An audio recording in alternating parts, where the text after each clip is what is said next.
আলহামদুলিল্লাহ, সমস্ত প্রশংসা মহান রব্বুল আলামিনের জন্য।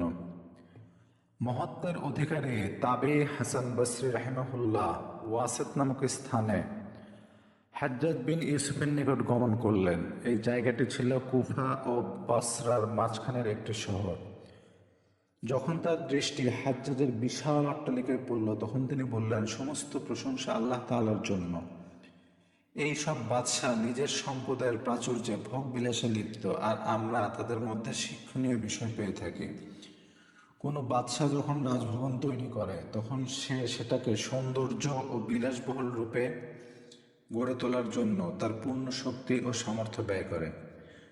তার শয়নকক্ষকে সর্বোত্তম রূপে তৈরি করে, আর তার লোভী ভক্তবৃন্দ তার প্রশংসায় তৎপর ও নিবেদিত প্রাণ এবং আগুনের বিছানার জন্য তার সামনে পিছনে ছুটে বেড়ায়। অতবার বাদশাহ অহংকারের বুক ভাসিয়ে খুবই চমৎকার রূপে বলে, এই দেখো আমি কেমন সুন্দর ভবন তৈরি করেছি এবং কত সুন্দর রূপে কাজ করিয়েছি। হ্যাঁ, হে আল্লাহর শত্রু, আমি তোমার কারিগরি এবং যা কিছু তুমি তৈরি করেছো তা দেখেছি।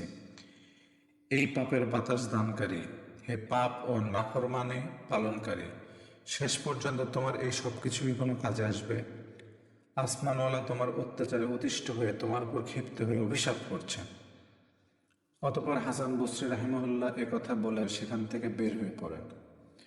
নিশ্চয়ই আল্লাহ তাআলা আলেমগণকে থেকে অঙ্গীকার নিয়েছেন যে তিনি অবশ্যই অবশ্যই লোকজনের কাছে সত্য কথা বলবেন এবং কোনো কথা গোপন করবেন না।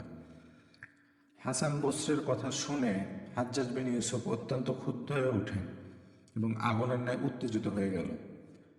হে শামবাসী, এই লোক বসরার এক সাধারণ লোক আমার সামনে আমাকে খারাপ কথা বলে চলে গেল, আর তার কথার উত্তর কেউ দিল না। আল্লাহর কসম, তাকে আমার কাছে ধরে নিয়ে আসো, আমি অবশ্যই তার শিরচ্ছেদ করব। হাজ্জাজ বিন ইউসুফের নির্দেশ পাওয়া মাত্রই তার দরবারের লোক হাসান বসরিকে ধরার জন্য দৌড়ে তাকে গিয়ে ধরে নিয়ে আসলো। রাস্তায় হাসান বসরি নিজের ঠোঁট দুটো নাড়াচ্ছিলেন, কিন্তু বোঝা যাচ্ছিল না যে তিনি কি বলছেন। যখন হাজ্জাজ বিন ইউসুফের নিকট হাজির হয়ে দেখলেন যে তার সামনে বিশেষ বিছানা বিছানো আছে, যাতে অপরাধীদের হত্যা করা হতো যেন রক্ত মাটিতে না পড়ে। সামনে তরবারি ও হাজ্জাজ রাগে আগুন হয়ে গেছে, যেন তার চোখ দিয়ে আগুন বের হচ্ছে।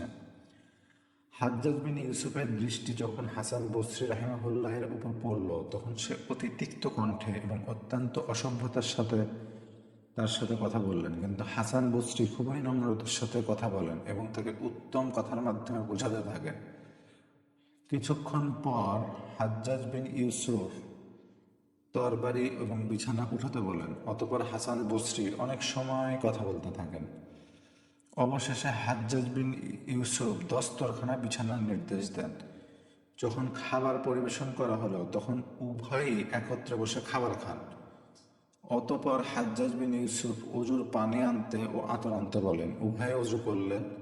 হাজ্জাজ নিজের হাতে হাসান বসরিকে সুগন্ধি লাগিয়ে দেন এবং তাকে সম্মান ও আরামের সাথে বিদায় দেন।